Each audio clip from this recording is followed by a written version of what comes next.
네, 오늘은 구약의 구원 시리즈 오늘 제목은 율법이 죄인들에게 해줄 수 없었던 것 이렇게 해가지고 율법이 갖고 있는 한계 이런 부분들을 한번 살펴보려고 합니다. 그래서 우리가 지난 시간의 과정을 통해서 우리가 알아봤던 내용들을 한번 짚어보면 이렇습니다. 우리가 첫 번째로 율법의 행위로는 의롭다함을 얻을 수 없다 이런 내용들을 살펴봤죠. 그래서 로마서 3장을 통해서 율법의 행위로는 어떠한 육체도 하나님 앞에서 의롭다함을 얻을 수 없다 이런 상황들을 우리가 살펴봤습니다. 두 번째로는 율법으로는 죄사함이 없고 사람을 온전하게 할 수 없다 이렇게 얘기하고 있었죠. 그래서 우리 사도행전 13장을 통해서 모세를 통해서 주어진 율법으로는 죄사함이 올 수 없다 이런 사실들을 성경에 말하고 있는 것들을 찾아봤습니다. 그래서 히브리서 7장과 10장을 통해서도 율법이 결코 누구도 온전하게 하거나 죄를 제거하는 일을 할 수 없다라는 사실들을 바라봤죠. 그래서 오늘은 일단 갈라디아서 2장 쪽으로 살펴보려고 하는데, 갈라디아서 2장 쪽으로 가시면서 제 말씀에 귀를 기울이시면 될 것 같습니다. 하나님께서 우리에게 요구하고 계시는 거는 의입니다. 근데 그 의가 우리 인간의 관점에서의 의가 아니고 하나님의 절대적인 의, 하나님의 완전하고 전적인 의를 말씀하고 계시죠. 그래서 하나님이 의로워야 된다 그렇게 얘기할 때는 쟤는 나보다 의로워, 쟤는 좀 선행을 해 이런 게 아닙니다. 하나님의 완벽한 의를 얘기하는 것이죠. 그래서 성경이 죄인들에 관해서 얘기할 때 하나님께서 아주 명확하게 표시하고 있는 문장이 있는데 뭐라고 얘기하고 있냐면, 모든 사람이 죄를 지어 하나님의 영광에 이르지 못하고 있다 이렇게 얘기하고 있습니다. 다시 말해서 그 죄의 상태가 어떤 상태를 얘기하고 있냐면, 하나님의 영광이라는 완전한 수준에서 요만큼 모자르든 이만큼 모자르든 이 영광의 수준에서 조금만 모자르면 다 뭐예요? 영광에 이르지 못한 상태가 된다는 거죠. 그죠? 그래서 우리가 어떠한 행위를 할 때 결과적으로는 어떠한 죄를 범하지 않은 결론적 행위를 이끌어낼 수는 있지만, 우리가 그 결론에 도달하기 위해서 하나님 말씀이나 여러 가지 교육적 배경 이런 것들이 막 복합적으로 작용해서 그래 저 일은 하면 안 되지 하고 결론을 내더라도 그런 억제하는 과정이 없었다면 그 중간에 계속 죄로 이끌어 가려고 하는 갈등의 요소들 있죠. 이런 것들이 우리 안에 일어나고 있다면 그 과정들이 다 뭐예요? 하나님의 영광에 이르지 못하는 과정을 계속 겪고 있다는 것이죠. 만약에 여러분들이 아무도 없는 사무실에 딱 들어갔는데 그 책상 위에 5만 원짜리가 하나 딱 놓여 있다. 그러면 우리는 상황들 머릿속에 여러 가지 생각이 나겠죠. 저 5만 원 뭐지? 분명히 내 거는 아닌데. 그죠? 이거 누구 걸까? 지금 CCTV도 없고 누가 보는 사람도 없고 혹시 누군가가 나를 도우려고 여기다가 5만 원짜리 놓고 직접 저기 민망해서 혹시 가져가라고 놔둔 건가? 뭐 등등의 갈등을 겪으면서 5만 원에 바라보면서 많은 갈등을 겪게 됩니다. 그럴 때 여러분들이 만약에 이건 내 거가 아니야, 가져가는 게 옳지 않아, 하나님께서 남의 물건을 탐하지 말라 그랬어, 그래서 무릎을 꿇고 기도하고 결론적으로 여러분들이 그 물건을 가져가지 않았다, 그죠? 하는 상황이 결론에 도달하겠지만, 여러분들이 그 결론에 이르기까지 여러 가지 상황들을 그 과정에서 일어나고 있는 그 갈등의 요소들이 다 뭐냐? 사실 하나님께서 보시기에는 뭐예요? 하나도 의롭지 못하고 영광에 이르지 못한다 이렇게 얘기하고 계시는 것입니다. 우리가 이제 지금 제가 예를 들었지만 성경적인 예를 하나 오늘 아침에 갑자기 버뜩 생각이 나서 이 얘기를 해야 되겠다 싶어서 떠오르는 건데, 뭐냐면 예수님께서 뭐라고 얘기하냐면, 너희들이 음행을 하는 것들이, 간음하는 것이 죄다 그러면 내가 그 여인, 난 그 당시에 바리새인이고 뭐고, 나는 내가 하나님 말씀 잘 알고 있는데 내가 감히 간음을 했을 리가 없지 않습니까? 나는 떳떳합니다 이렇게 하지만, 사실 옛날에 과거의 남본주의 그냥 가부장적인 생활일 때는 어때요? 우리는 여자들을 굉장히, 여자 하나만 지나가면 조롱하고 성희롱하고 막 가십하고 이런 것들이 많죠. 그죠? 그런 과정, 그죠? 결정적인 음행은, 간음은 하진 않았지만 그 마음속에 일어나고 있는 여러 가지 부당한 여자를 향한 동기와 생각들, 그 다음에 어떻게 하나님께 뭐라고 했어요? 마음에 그 여인이 그 음욕을 품으면, 그죠? 그 여인과 함께 음행을 한 것이다, 간음을 한 것이다라고 얘기하잖아요. 그죠? 그 상태, 그러니까 예수님은 그런 동기마저도 느끼지 않으시는 분이시거든요. 그죠?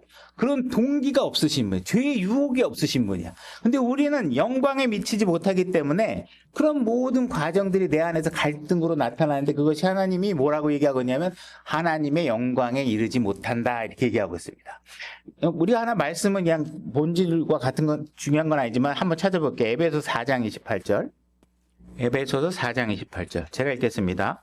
도둑질한 자는 더 이상 도둑질하지 말고 오히려 노동을 하여 궁핍한 자에게 줄 수 있도록 자기 손으로 선한 것을 할지니라. 그래서 제가 이 그리스도인들이 자꾸 보면은 어려운 상황에서 누가 날 도와줬어요. 누가 갑자기 돈을 얼마 갖다 줬어요. 이런 것들을 자랑하는데 그런 걸 간증이라고 하는데 여러분들이 초신자 때 하나님을 진짜 갓난아기 같은 상황에서 그런 걸 경험을 했다면 모르지만 여러분들이 스스로 노력해서 돈을 벌지 않고 누구에겐가 도움을 받는 상태가 되는 건 하나님께서 보시기에 합당하지 않게 봅니다. 여러분들은 어떤 상태가 돼야 되느냐? 오히려 다른 궁핍한 사람을 믿지 않는 사람 가운데 궁핍한 사람들을 도울 수 있는 능력이 되는 정도까지 벌 수 있으면 하나님께서 그걸 선하다고 얘기하니까 여러분들이 노동이 불가능한 상태가 아니라면 여러분들은 스스로 벌어서 누군가를 돕는 상태까지 될 수 있도록 하는 것이 올바른 일인 것이죠. 만약에 여러분들이 도둑질 했다면 과거에 이미 여러분이 음행을 한 적이 있다면 어떻게 해요? 다시는 하지 마셔야 됩니다. 그죠? 했으니까 나 하나님의 손에서 벗어난 존재인가? 이게 아니라 하나님께서는 더 이상 하지 않으면 된다. 여러분들의 삶이 변화가 되면 된다. 이렇게 얘기하고 있는 것입니다. 그래서 여러분들이 만약에 그 5만 원짜리를 보고 느끼는 갈등 과정 가운데서 아니면 어떤 음행을 할 수 있는 기회가 주어졌을 때 여러분 갈등 과정에서 성령님께서 여러분들에게 수많은 말씀을 기억나게 하시고 성령께서 여러분들이 이끄시고 아니면 여러분들이 좋은 부모 밑에서 좋은 훈육을 받아서 정말 그 죄의 장벽을 쉽게 넘어가지 못하도록 도우셨고 뭔가 내가 사법제도에 대한 절대적인 신뢰가 있어서 내가 이걸 잘못하면 경찰서에 끌려갈 거야. 그죠? 여러 가지 과정 중에서 여러분들이 돈을 가져가지 않고 음행을 하지 않았다고 하더라도 여러분들 마음속에 일어났던 모든 것들은 하나님이 보시기에 많은 율법들을 어기고 있는 상태가 된다. 이렇게 얘기하고 계시는 것입니다. 자, 갈라디아서 2장 16절로 가보겠습니다. 갈라디아서 2장 16절. 갈라디아서 2장 16절 제가 읽겠습니다. 사람이 율법의 행위로 의롭게 되지 아니하고 이렇게 돼 있죠. 율법의 행위로 의롭게 되지 않는다? 이게 도대체 누구한테 한 얘기야? 궁금증이 있겠죠. 한번 우리가 2장 15절로 한번 다시 가보겠습니다. 우리는 본래 유대인이요 이방인에 속한 죄인이 아니로되 사람이 율법의 행위로 의롭게 되지 아니하고 이렇게 얘기하고 있습니다. 저는 모든 사람들이 모든 율법을 교리 중에서 뭔가 성경에 있는 모든 교리를 다 알아야 구원을 받는다 이렇게 주장할 생각이 저는 없고 그런 주장에 동의하지 않습니다. 여러분들은 예수 그리스도의 완성된 사역을 믿고 그분의 죽으심과 묻히심과 부활하심을 믿으면 구원을 받는 것입니다. 그러니까 여러분들이 만약에 휴거에 관한 여러분들이 믿고 있는 교리가 저와 다를 수도 있고 재림에 관한 교리가 저와 다를 수도 있고 간극에 관한 교리가 저하고 다를 수도 있어요. 그렇지만 그 사실이 여러분들이 구원을 받았느냐 안 받았느냐 하는 그걸 확정짓는 논점의 대상은 되지 않는다는 거예요. 오늘은 구원에 관해서 지금 얘기하고 있는 것이죠. 그래서 지금 성경이 지금 얘기하고 있는 건 뭐냐면 지금 유대인들이 얘기하고 있는 것이고 지금 유대인들이 뭐라고 얘기하고 있냐면 사람이 율법의 행위로는 의롭게 되지 않는다. 의롭게 되지 않으면 뭐예요? 구원받을 수 없다. 이렇게 얘기하고 있는 것이잖아요. 그러니까는 지금 유대인들조차 원래 유대인이었던 그들조차도 율법의 행위로는 의롭게 될 수 없다고 얘기하고 있는데 신약 성도들인 그리스도인들이 사람이 율법의 행위로 의롭게 될 수 있다고 얘기하고 있다 그러면 이건 성경의 맥락을 이해하지 못하는 것이다. 안타까운 현실이다. 이렇게 얘기할 수밖에 없는 것이죠. 그러니까는 지금 유대인들조차도 분명히 그 율법으로는 의롭게 되지 못한다고 지금 스스로 얘기하고 있는데 만약에 구약에 있는 유대인들은 율법의 행위로 의롭게 될 수 있다라고 주장하면 성경은 지금 유대인들이 의롭게 될 수 없다고 얘기하는데 그런 성경에 근거하지 않는 논리 교리를 세운다 그러면 그것 또한 사실 성경과 모순되는 상황이 되는 것이다. 그러니까는 구원받지 않은 유대인들조차도 이 사실을 지금 명확하게 하고 있다 그러면 우리는 이 부분들을 잘 이해할 필요가 있다. 그러면 만약에 누군가가 율법을 지켜야 구원을 받을 수 있다라고 만약에 주장한다면 그것이 맞다면 어떤 상황이 돼야 되냐면 과연 그 율법을 지켜야 되는 것들 중에 과연 얼마나 많은 것들을 지켜야 되느냐, 그 요구 조건은 무엇이냐, 이런 것들이 이제 논점으로 대두되게 되겠죠. 그죠? 그래서 이런 부분들이 복잡해지는 과정들, 논리적 모순이 발생하게 되는 것들 여러분들이 좀 살펴볼 필요가 있다는 것입니다. 2장 17절, 갈라디아서. 그러니까 율법으로는 절대로 의롭게 될 수 없다. 이게 성경이 지금 선언하고 있다는 것입니다. 2장 17절. 그러나 만일 우리가 그리스도로 말미암아 의롭게 되고자 하다가, 그죠? 지금 바울이 전하고 있는 복음 뭐고 그 당시에 신약 베드로를 위시해서 지금 사도들이 전하고 있는 게 뭐냐면 예수 그리스도의 죽으심과 묻히심과 부활하심을 믿고 그분을 주로 인정하면 구원을 받습니다라고 지금 계속 얘기했는데 지금 그렇게 주장하고 있다가 갑자기 우리 자신 또한 죄인으로 드러나면 왜 죄인으로 드러나요? 그거를 얘기했는데 갑자기 율법을 지켜야 의롭게 된다라고 말하는 상황이 되면 결국은 뭐예요? 우리가 율법을 지킬 수 없다라는 사실에 봉착함으로 인해서 결국은 예수 그리스도를 믿는 것만으로 구원을 안 받게 되니까 결국은 그 복음을 전하는 사람은 어떤 사람이 돼요? 죄를 범하고 있는 상황이 되는 거잖아요. 지금 진리를 전하지 못하고 있는 상황이 되는 것이잖아요. 그죠? 그래서 결국은 율법을 지키지 못해서 죄인이 된다는 상황이 드러나게 되면 결국은 진리가 아닌 걸 전하게 되는 상황이 되고 결국은 이걸 전하고 있는 사람은 죄인으로 드러나게 되고 그것도 결국은 지키지 못하니까 죄인이 된다는 상황이 되겠죠. 그래서 그리스도께서 그런 까닭으로 죄의 사역자가 되시느냐, 그죠? 예수 그리스도는 내가 길이요 진리요 생명이다. 나를 말미암지 않고 아버지에게 올 자가 없다. 이렇게 얘기하고 있는데 갑자기 율법을 대두시키면 예수 그리스도가 그러면 거짓 사역을 하게 되는 것이냐. 이렇게 되는 논리가 된다는 거죠. 결코 그럴 수 없다. 지금 예수 그리스도가 주장하는 것을 허무하게 논리적 모순이 되게 되면 예수 그리스도를 범법자를 만들고 그걸 전하는 사람도 죄인으로 만들고 그것을 지켜야 되는 사람들 결국은 율법에서 벗어날 수 없으니까 율법의 의로움에서 인정받을 수 없는 상태가 되니까 율법을 다 못 지키니까 그 문제가 생기니까 결국은 죄인으로 드러나는 수밖에 없는 상황이 된다. 18절 만일 내가 헐었던 것을 다시 세우면 그죠? 율법은 필요 없다. 예수 그리스도만이 된다고 했는데 갑자기 율법이 필요하다. 그래가지고 만약에 그런 문제가 생기게 되면 내가 내 자신을 범법자로 만드느니라. 그죠? 내가 율법으로 받는 게 아니라 율법 밖에 있는 의로 구원을 받는다고 얘기해놨는데 갑자기 율법이 필요하다고 갑자기 내가 허물었던 걸 다시 세워야 되는 상황이 되면 내가 범법자가 되지 않겠느냐. 내가 율법을 통해 율법에 대하여 죽었나니 이것은 내가 하나님께 대하여 살고자 함이라. 내가 그리스도와 함께 십자가에 못 박혀 있으나 그럼에도 불구하고 사노라. 그러나 내가 아니요 그리스도께서 내 안에서 사시느니라. 나는 지금 내가 육체 안에서 사는 삶을 나를 사랑하사 나를 위해 자신을 주신 하나님의 아들의 믿음으로 사노라. 내가 하나님의 은혜를 헛되게 하지 아니하노니 만일 의가 율법으로 말미암아 온다면 그리스도께서 헛되이 죽으셨느니라. 이렇게 얘기하고 있는 것이죠. 그러니까 만약에 우리가 하나님께서 요구하시는 그 의인데 그 의가 율법으로 인해서 우리가 의를 성취할 수 있다고 얘기하면 예수님께서 십자가에서 죽은 게 이게 헛된 일이 되지 않겠느냐. 그죠? 이런 얘기를 하고 있는 것이죠. 그러니까는 그 율법을 통해서는 절대로 의로워질 수 없다라는 사실을 갖다가 우리가 알아야 된다고 얘기하고 있는 것이죠. 하나님께서 헛되게 죽으신 게 되니까 하나님은 자기 아들을 헛되게 희생한 게 되는 거니까. 그죠? 자, 21절. 그러면 율법이 하나님의 약속에 위배되느냐? 그럼 율법이 있는 게 문제가 되느냐? 그렇지는 않다. 결코 그럴 수 없느니라. 만일 생명을 줄 수 있는 율법이 주어졌더라면 진실로 의가 율법으로 말미암아 있었으리. 갈라디아서 3장 21절. 갈라디아서 3장 21절입니다. 죄송합니다. 갈라디아서 3장 21절 보세요. 그러므로 율법이 하나님의 약속에 위배되느냐? 결코 그럴 수 없느니라.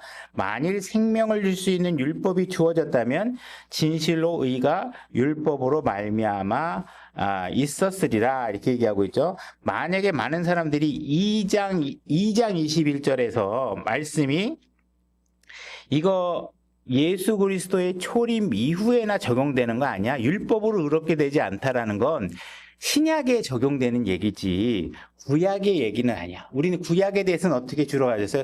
구약은 뭐 율법 플러스 행위 그러니까 믿음 플러스 행위 이래가면서 뭔가 율법이 적용되는 것처럼 얘기했잖아요. 그러니까 구약은 이거하고 달라. 이거 지금은 신약에 대해서 얘기하는 거야. 율법으로 의롭게 되지 못했다는 거는 신약을 얘기하는 거야. 근데 지금 우리가 3장 21절에 보게 되면 만일 생명을 줄 수 있는 율법이 주어졌더라면 하면서 과거 시제로 나오잖아요.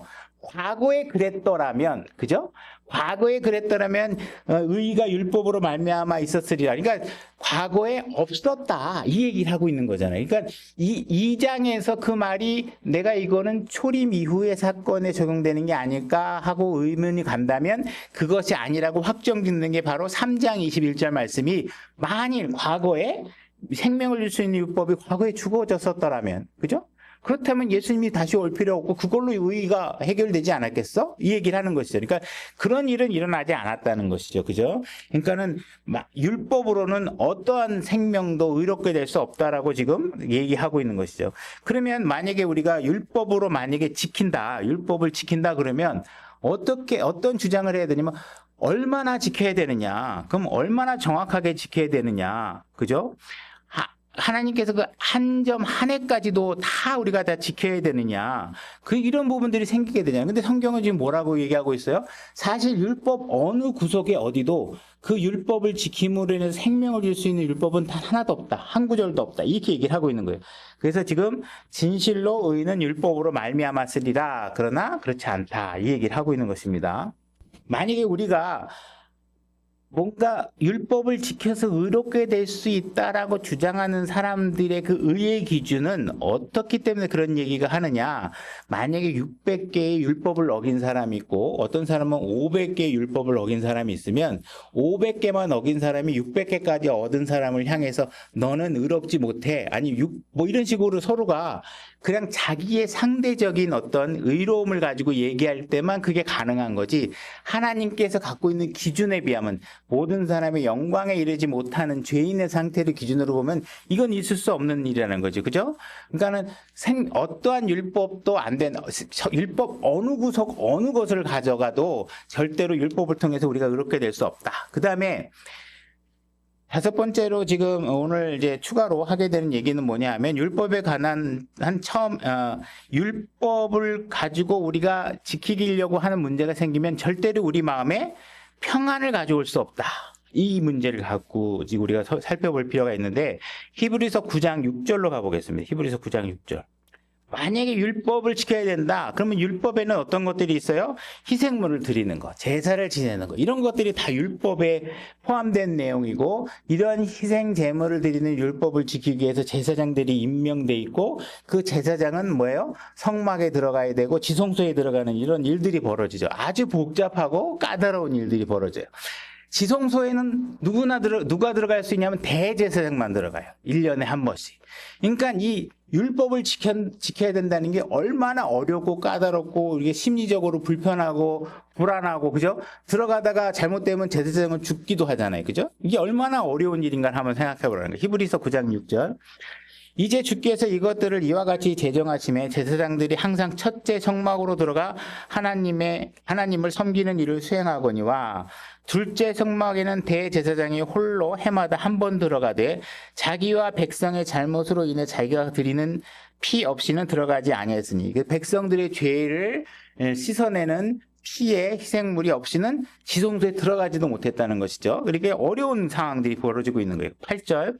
이로써 성령님께서 표적으로 보여주신 것은 첫째 성막이 아직 서 있는 동안에는 지성소로 들어가는 길이 아직 드러나지 아니었다는 것이라. 그래서 지금 성막에 들어가 있다는 것과 지성소의 벽이 쳐져 있다는 얘기는 뭐예요? 이것이 아직 허물어지지 않았다는 거예요. 그죠? 예수 그리스도가 오고 나서 지성소의 벽이 갈라졌는데 이 지금은 아직 뭐예요?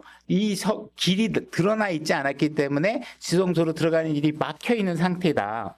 이 성막은 현재 곧 이때까지의 모형이므로 그 안에서 예물과 희생물을 드렸어도 그것들이 양심에 관한 한 섬기는 자를 완전하게 하지 못하였으며 그걸 갖다가 열심히 드렸다 그래도 뭐예요? 그걸 드린 사람의 양심상 그것을 완벽하게 나는 죄가 없어 깨끗해 이렇게 되게 만들 수는 없다라는 거예요. 하고 나오면 우린 또 죄를 져야 되고 뭐 이런 상황들이 벌어지잖아요. 그죠? 이 성막은 단지 먹는 것과 마시는 것과 여러 가지 씻는 것과 육신에 속한 규례들로만 유지되어 개혁 때까지 그들에게 부과되었느니라. 그래서 무엇을 먹어야 되는지 무엇을 먹지 말아야 되는지 아주 복잡한 일들이 주어져 있다는 거예요. 그럼 여러분들이 율법을 지켜야 된다 하는 이야기들은 뭐예요? 이런 것들도 다 지켜야 된다는 얘기를 하는 거예요. 그러니까는 그들 중에서 과연 율법을 지켜야 된다라는 것을 우리가 생각해 볼 때 그러면 그게 맞다라고 하면 그러면 내가 율법을 내가 오늘 알았어. 그러면 오늘부터 내가 한 10년간 율법을 100%만 지키면 되는 건지 아니면 지금부터 10년간 5년간 예를 들어서 한 80%만 지키면 되는 건지 도대체 그 기준은 뭐냐는 거예요. 그죠? 과연 얼마만큼 지켜야지 그것이 구원에 이르고 의를 얻는 것인지 성경이 명확하게 제시하지 않는 한 우리는 그거를 통해서 의를 성취했다고 얘기할 수 있는 기준이 아무것도 없게 되는 상황이라는 것이죠. 자, 근데 성경은 이 부분에 관해서 명확하게 그 기준이 어떻다라고 제시하고 있습니다. 이제 야고보서 2장 10절을 한번 하십니다. 야고보서 2장 10절. 제가 읽겠습니다. 누구든지 온 율법을 지키다가 한 조목이라도 어기면 모든 것에서 유죄가 되나니. 그죠? 그러니까는 어떻게 얘기하는 거예요? 지금 하나만 어기면 모든 걸 어긴 거가 된다. 그러니까 지금 율법을 가지고서는 뭐예요? 내가 만약에 지금 예를 들어서 지금 살다가 10년 뒤에 죽는데 죽기 전에 내가 몸이 있는 동안에 한 4, 5년 동안 희생제물도 드리고 소도 잡고 해가면서 했을지 모르지만 그건 내 기준인지 성경에서 얘기하는 거 있는 건 뭐예요? 하나만 잘못해도 다 안 된다. 이게 기준이 그럼 내 기준이야. 난 4년만 하면 돼. 넌 6년만 하면 돼. 이렇게 만들 수가 없잖아요. 성경 없는 기준을 만들 수 없잖아요. 성경은 명확하게 얘기해. 정확하게 모든 걸 100% 다 지켜야지만 된다. 이렇게 얘기하고 있으니까 이거는 불가능하다. 이게 불가능하다. 그죠? 이것을 가지고 의를 말하는 것은 말이 안 된다. 그죠? 지금 하나님께서 얘기하고 있는 건 뭐예요? 하나님의 영광에 이르지 못하는 죄인에 대해서 얘기하고 있으니 우리 기준은 퍼펙트한 완벽한 의에 대해서는 우리가 완전하게 모자르기 때문에 이 율법의 방법으로는 절대로 의롭게 될 수가 없다. 이렇게 얘기를 하고 있는 것이죠. 그러니까 율법을 갖고는 뭔가 의를 성취하고 구원의 문제를 해결할 수 있는 방법은 전혀 없다라는 거죠. 단지 우리가 죄를 드러나게 할 수는 있지만 그것으로 구원을 얻을 수는 없다. 의를 얻을 수는 없다. 야고보서 2장 11절. 간음하지 말라 하신 분께서 또한 살인하지 말라 하셨은즉 그죠? 이제 내가 비록 간음은 하지 아니하였어도 살인하면 율법을 범한 자가 되느냐. 내가 하나는 지키고 하나는 안 지켰어. 그러면 다 안 지킨 거나 마찬가지래. 그죠? 내가 이건 지키고 저건 안 지키면 그 의미가 없는 거예요. 이것도 지키고 다 지켜야 되는 것이죠. 그죠? 그러니까 여러분들이 뭔가 하나님의 율법을 지켜야 된다 하는 문제가 얼마나 심각한 문제인지를 잘 모르니까 이게 무슨 율법을 지키면 의로워질 수 있다라는 잘못된 기준을 갖게 되는 것이죠. 그러니까 단 하나의 율법만 어겨도 모든 게 다 어겨지는 상황이 된다. 자, 그래서 지금 이 문제에 관해서 사도행전에서 논의를 하게 됩니다. 사도행전 15장 6절로 가보겠습니다. 그러면 이런 문제가 지금 생긴 거죠. 유대인이 구원을 받았는데 이 사람들은 계속 율법과 희생제물과 이런 걸 드리는 것들을 지켜왔는데 과연 이런 것들을 구원받은 이에 그럼 계속 지켜야 되는가 하는 문제들이 이제 논의가 되는 것입니다. 사도행전 15장 6절. 제가 읽겠습니다. 사도들과 장로들이 이 일을 깊이 생각해 보려고 함께 오니라.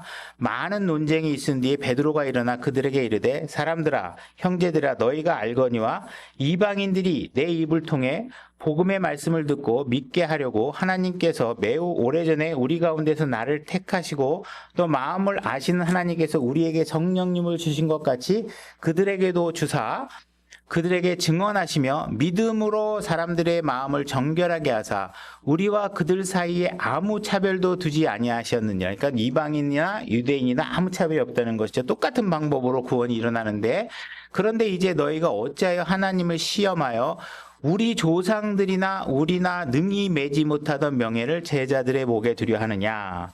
지금 유대인들도 과거에 어떤 사람들도 지키지 못했던 것을 갑자기 구원받은 그리스도인들에게 유대인이라고 해서 왜 계속 지게 하느냐. 그건 부당한 일이다. 그렇게 하면 안 된다. 이렇게 얘기하고 있는 것이죠.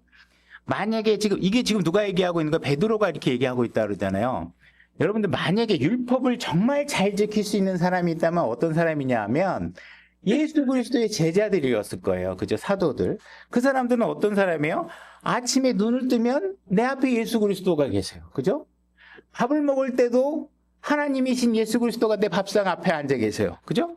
그 사람들은 설교를 들었다 하면 창조주 하나님의 설교를 직강을 들어요. 근데 이런 제자들조차도 뭐예요?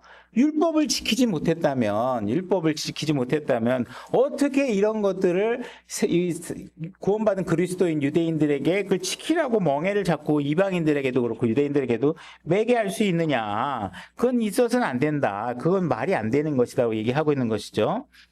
11절, 15장 11절. 그죠? 오직 우리는 그들과 마찬가지로 주 예수 그리스도의 은혜로 구원을 받은 줄 믿노라. 그죠? 그 여러분들의 구원은 예수 그리스도를 믿는 것이지 율법을 통해서 되는 것이 아니다. 율법 자체는 한계를 가지고 있다. 율법은 죄를 드러나게 하지만 율법을 통해서 의를 드러낼 수도 없고 율법을 통해서 생명이 주어지지도 못하고 율법을 통해서는 구원을 받을 수 없는 상태가 된다. 그죠? 그래서 우리가 구약의 율법에 대해서 우리가 지금까지 살펴보면서 알게 된 바는 뭐예요? 첫 번째, 율법은 죄인을 의롭게 할 수 없다. 율법은 죄를 제거하거나 순종하는 사람을 온전하게 할 수 없다. 세 번째, 율법은 의를 줄 수 없었다. 네 번째, 율법은 생명을 줄 수 없었다. 다섯 번째, 율법은 그것을 지키는 사람의 마음과 양심에 평안을 줄 수도 없었다. 그죠? 왜냐하면 아무도 그것을 지킬 수 있는 사람이 없었기 때문에 그렇다. 그래서 오늘까지는 이 율법이 갖고 있는 한계를 대해서 살펴봤고, 나중에 또 기회가 된다면 율법의 목적이 무엇인지에 대해서 한번 또 살펴보는 시간을 갖도록 하겠습니다. 오늘은 여기까지 하도록 하겠습니다. 수고하셨습니다.